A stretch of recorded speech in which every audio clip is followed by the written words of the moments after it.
Се потпиша протоколот за членство во НАТО. Македонија ќе стане 30-ти сојузник на војната алијанса и е на чекор од полноправно членство. Амбасадорите на 29 земји членки го ставија својот потпис, а генералниот секретар Јенс Столтенберг оцени дека ова бил историски ден. Уверен сум дека процесот за ратификација во Атина ќе помине лесно, порача првиот човек на алијансата. Импресиониран бил од силната волја на Заев и Ципрас кои го решиле спорот за името и обезбедиле стабилност во регионот.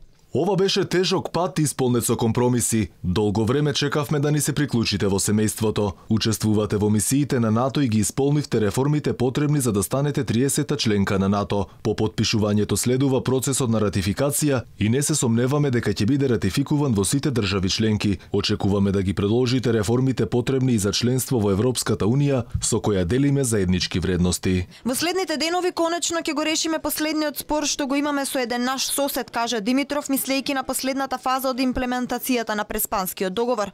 Република Македонија, која наскоро ќе стане Република Северна Македонија, поминала долг пат до потпишувањето на протоколот за пристап и била подготвена за обврските од членството во НАТО. Се заблагодари на Заев и Ципрас и го поздрави бугарскиот премиер Борисов. Македонија наскоро ќе биде Северна Македонија во согласно со договорот од Преспа. Остварувањето не делуваше веројатно, туку се должи на лидерството на Зоран Заев и на Алексис Ципрас кои го поплочија патот кон помирувањето и докажаа дека невозможното е возможно.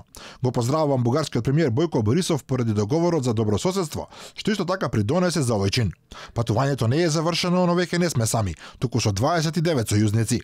Ќе работиме на реформите за нашата земја да биде во согласно со стандардите на НАТО. Македонија по 25 години, откако на 23 декември 1993 година реши дека НАТО е стратешка цел, успеа да добија отворена врата, но со променето име.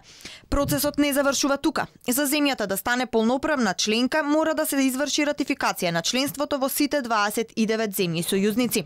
Првото гласање ќе биде овој петок во грчкиот парламент. Се очекува жестока дебата, имајќи во предвид дека ова е последниот чекор од имплементација на Преспанскиот договор, а по гласањето во петок ќе стапи на сила и по 27 години ќе донесе ново име на земјата – Република Северна Македонија.